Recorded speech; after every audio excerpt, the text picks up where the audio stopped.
জামায়াতে ইসলামের বিরোধিতার সবচাইতে বড় কারণ আদর্শিক না, বরং রাজনৈতিক। যেমন ধরেন, বাংলাদেশে একটা দল আছে জমিয়াত উলামা ইসলাম, কওমি অঙ্গনের। এই দলের বর্তমান সভাপতি যিনি, তার একটা বই আছে মওদুদিবাদ নামে, আপনি গুগলে সার্চ করলেই পাবেন মওদুদিবাদ। এখানে মাওলানা মওদুদির নামে 38টা অভিযোগ আনা হয়েছে, সূচির মধ্যেই দেওয়া আছে সবগুলো 38টা। মজার ব্যাপার হলো 38টা অভিযোগের 38টাই মিথ্যা। একটা দুইটা সত্য হলে তো মনে সান্ত্বনা লাগতো যে মাশাআল্লাহ অন্তত আংশিক তো সত্য আছে, বাকিটা ভুল। 38টাই মিথ্যা। কিন্তু যিনি লিখলেন যেন তেন ব্যক্তি না, এত বড় একটা কওমি অঙ্গনের গুরুত্বপূর্ণ একটা সংগঠনের সভাপতি এবং বড় একজন শাইখুল হাদিস এবং দেশের উল্লেখযোগ্য একজন আলেম। তো যার কারণে আমার কাছে মনে হয় যে এখন কওমি ভাইদের যে বিরোধিতা, যারা বিরোধিতা করে, এমনকি যারা গালিগালাজও করে, আমার কাছে মনে হয় যে তারা ইখলাসের সঙ্গেই করে, গালিটাও ইখলাসের সঙ্গেই দেয়, বিরোধিতাও ইখলাসের সঙ্গেই করে। তবে পার্থক্য হলো, ওই যে এতকাল পর্যন্ত তাদেরকে যা কিছু শোনানো হয়েছে আর বড় একটা অংশই ভুল বটে, কিন্তু তারা এটা বিশ্বাস করতে পারে না যে অমুক ব্যক্তিও ভুল বলবে, সেও তার নামে মিথ্যা প্রচার করবে। এটা তারা কল্পনাও করতে পারে না।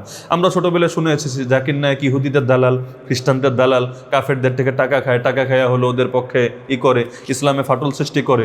অথচ এখন বেচারা মাজলুম হয়ে নিজের দেশেও নেই, আরেক দেশে থেকে দিন কাটাতে হচ্ছে। ইহুদির দালাল হলে তো সে নিজের দেশে মাথা উঁচু করে থাকার কথা, খ্রিস্টানের দালাল হলে তো আমেরিকায় গিয়ে সে আন্তর্জাতিক পুরস্কার পাওয়ার কথা। কিন্তু এখনও কেউ মাফ চেয়েছে? যাদের মুখ থেকে আমরা শুনেছি মাফ চেয়েছে? চায় নাই, চাবেও না। তো কিয়ামতের দিন জাকির নায়েকের সামনে তো দাঁড়াতে হবে, তখন তো অভিযোগগুলোর প্রমাণ দিতে হবে। তো যার কারণে আমার কাছে যেটা মনে হয়, মাওলানা মওদুদির ব্যাপারে যে কথাগুলো চলে, যদিও মাওলানা মওদুদি আর জামায়াতে ইসলামও এটা এমন কোনো ব্যাপার না যে ওনার কোনো ভুল হলেই সংগঠন অটো বাতিল হয়ে যাবে। আর ভুল তো কার নেই, পৃথিবীর সবারই ভুল থাকবে। তো যার কারণে আমার কাছে মনে হয়েছে যে এটা রাজনৈতিক বিরোধিতাই মূলত কারণ, আদর্শিক বিরোধিতার চাইতে রাজনৈতিক বিরোধিতা বড় কারণ। না হলে বিএনপির ভুল নাই, বিএনপির সাথে যারা জোট করছে তাদের মুখে তো বিএনপির বদনাম নাই। যে সমস্ত ইসলামী দল বিএনপির সাথে জোটে আছে তাদের মুখে তো বিএনপির বদনাম নাই। তাহলে বড় কারণ তো এখানেই বোঝা যাচ্ছে যে আসলে কার দোষ কার গুণ এটা বিষয় না, কার লগে আমার মিলে কার লগে আমার মিলে না, এটা হলো বড় বিষয়। যার সঙ্গে আমার মিলবে না। আর জামাত যেহেতু একটা শৃঙ্খলিত দল, বড় দল, এবং অনেক ক্ষেত্রে বহু কিছু আছে অনুসরণীয় যে কারোর জন্য। এখন যদি আপনি জামাতের বিরোধিতা না করেন, তাহলে আপনার লোকেরা আপনার দল করবে কেন? তারা তো সবাই ওই দলে গিয়ে ঢুকবে। তো নিজের কর্মী বাঁচাতে চাইলেও তো 2-4টা বিরোধিতা করাই লাগে, না হলে তো আপনার কর্মী টিকবে কিভাবে? এটা একটা রাজনৈতিক স্বাভাবিক ব্যাপার। যেমন ধরেন, বাংলাদেশে বিশেষ একটা দল, ইসলামী দল, যতদিন পর্যন্ত একসাথে মিলেমিশে ছিল, মাশাআল্লাহ, মহব্বত আর মহব্বত, প্রশংসা আর প্রশংসা। যেই মাত্র সংসারটা ভাঙলো, এখন গালি গালাজ, কাফের, মুশরিক, নাস্তিক, বেঈমান, মুনাফিক, আরও যা কিছু বলা যায় সব বলছে। এখান থেকে কি বোঝা যায় না আসলে বিরোধিতার মূল কারণটা কি? যেমন ধরেন, শুধু কওমি অঙ্গনই না, আমাদের সিলেটে 19টা আসন আছে, এর মধ্যে জামায়াতে ইসলামী একটা আসনও পায়নি, একটাও না, 0। চিটাগাংয়ের মধ্যে যতগুলো আসন আছে মাত্র 2টা পেয়েছে পুরো বিভাগের মধ্যে, বাকিগুলো পায়নি। সিলেটে না পাওয়ার বড় কারণ কওমি অঙ্গনের ফতোয়া, কোনো সন্দেহ নেই। এটা দ্বিধাহীনভাবেই বলা যায়, একমাত্র কারণ না, তবে বড় একটা কারণ। এখানে কওমি এবং ফুলতলি সহ আরও কিছু অঙ্গন, তাদের একটা ঘোর বিরোধিতা। আর চিটাগাংয়ে বড় কারণ কওমি না, বরঞ্চ সুন্নি যারা আছে, এটা চিটাগাংয়ের ভাইয়েরা ভালো বুঝবে, আচ্ছা, ওনাদের অবস্থানটা। তো যার কারণে জামাতের সাথে এই যে বিরোধগুলো, যেমন ধরেন আমি নিজেও ছোটবেলা থেকে জামাতের ব্যাপারে যা কিছু শুনে এসেছি, এগুলো যদি অনেক কিছু এখন আমি বলি, আপনি নিজে আসমান থেকে পড়বেন, কিভাবে সম্ভব? এগুলো মানুষ প্রচার করে বা এগুলো মানুষ বলে। তো আশা করি ধীরে ধীরে এগুলো স্পষ্ট হবে। আমিও যেটা চাচ্ছি, আমি যে একটা বইও হয়তো ঘোষণা দেখেছেন সৈয়দ আবুল আলা মওদুদির কলমে জামাত ইসলামের আকীদা, আমার চাওয়া ছিল যেটা, যে মাওলানা মওদুদি তিনি তো যা লিখেছেন ছড়ানো ছিটানো, এই বইয়ে কিছু, ওই বইয়ে কিছু, ওই বইয়ে কিছু, তো সব আকীদা এক জায়গায় এনে জমা করে দেখায় দিই। এতে সুবিধা কি? বন্ধুরও সুবিধা, শত্রুরও সুবিধা। বন্ধুর সুবিধা, সেও সব একসঙ্গে পেয়ে গেল, আলহামদুলিল্লাহ। শত্রুর সুবিধা, ভাই তুই কোন কোন ধারায় বিরোধিতা করবি না, একসঙ্গেই সব আছে, এবার তুই দেখ, এখানে খুলে খুলে দেখ।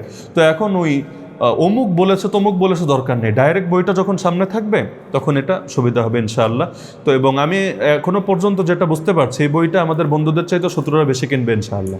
এখনো যে হালতটা দেখতে পাচ্ছি, আমি এটাই চাই, অন্তত পড়ে দেখো তিনি কি বলেছেন, বাকিটা পর্যালোচনা হবে ইনশাআল্লাহ। আমরা যে সেক্টরে আছি, আমাদের অনেক সময় একটা ভুল ধারণা হয়। আমরা নিজেরাও যখন ছোট ছিলাম, বিভিন্ন ওয়াজ মাহফিল শুনতাম, একটা ভুল ধারণা হতো যে ইলম শেখা বলতে আমরা যা বুঝি, অর্থাৎ কোরআনের জ্ঞান শেখা, হাদিসের জ্ঞান শেখা, এগুলোই মনে হয় ইসলামে শুধু ফরজ, আর বাকি যা কিছু আছে সব মনে হয় দুনিয়াদারি। এরকম একটা কনসেপ্ট আমরাও যখন ছোটোবেলায় বিভিন্ন লেকচার শুনতাম এরকম মনে হতো, কিন্তু পরবর্তীতে দেখলাম না, এটা আসলে ভুল ধারণা। বরঞ্চ ইলমের একটা পর্যায়ে তো এমন যেটা সকলের জন্য ফরজে আইন, অর্থাৎ যতটুকু না হলে একজন মানুষ পূর্ণাঙ্গ ঈমানের উপরে আসতে পারে না, ইসলামের উপরে আসতে পারে না, এটা তো প্রতিটা ব্যক্তির জন্যই ফরজে আইন। কিন্তু এর বাইরে উচ্চতর যে জ্ঞানগুলো আছে, সেটা হাদিস শাস্ত্রেই হোক, ফিক শাস্ত্রেই হোক, অথবা তাফসির শাস্ত্রেই হোক, এগুলো সাধারণভাবে ফরজে কিফায়া। অর্থাৎ এমন কিছু মানুষ যদি থাকে যারা এটা শিখেছে এবং তারা উম্মতের প্রয়োজন পূরণ করতে পারে, আলহামদুলিল্লাহ যথেষ্ট।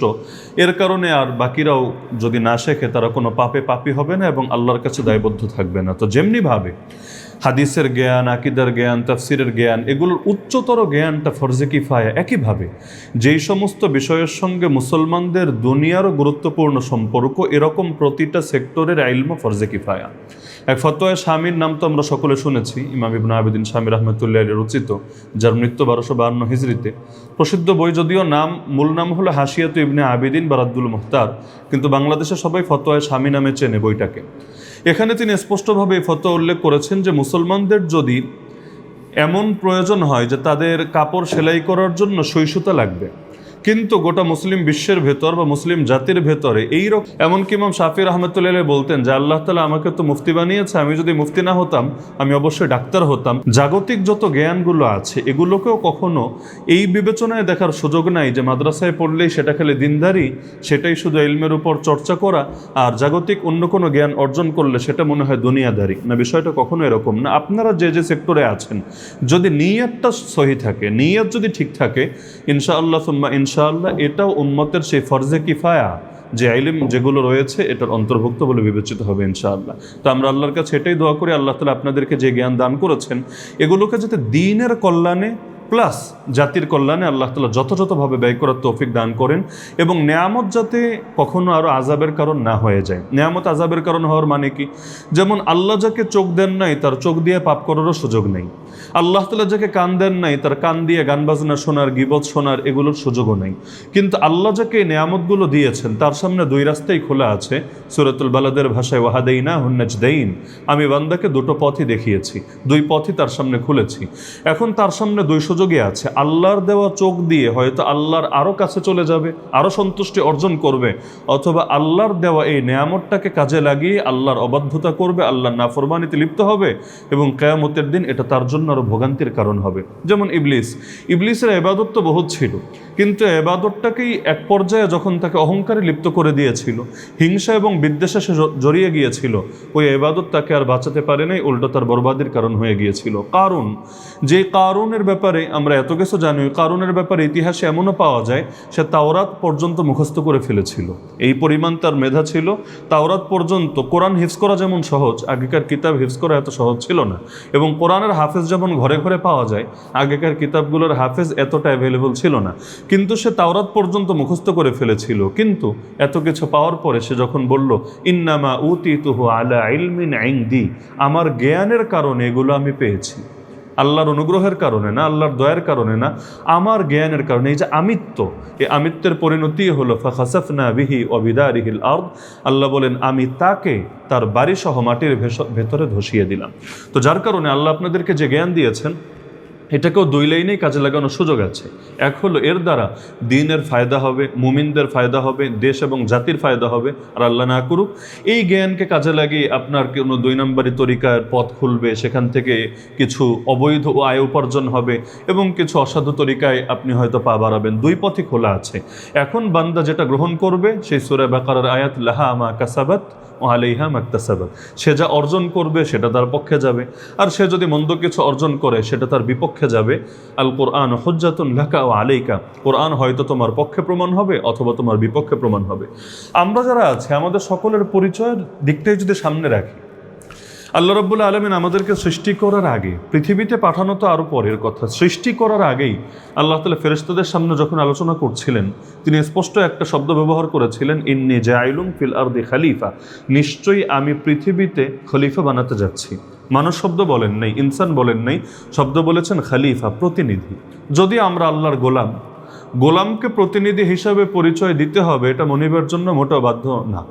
এমনকি দুনিয়ার মনিব একরকম আর রব্বুল আলমিন মনিব সেটা তো আরেক অর্থে। দুনিয়ার গোলামের হায়াতও মনিবের হাতে না, এবং তার রিজিক তার কোনো কিছুই মনিবের হাতে না। এরকম মনিব হাজারটাও যদি মরে তবুও গোলামের রিজিক আটকে থাকবে না। রিজিকের মালিক আল্লাহ, হায়াতের মালিক আল্লাহ, সব কিছুর মালিক আল্লাহ।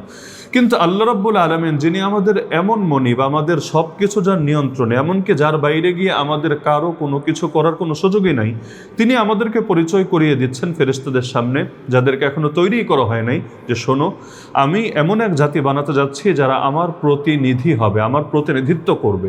তার মানে আমরা শুধু গোলাম পরিচয় পরিচিত না, যদিও গোলাম পরিচয়টাও ছোট না।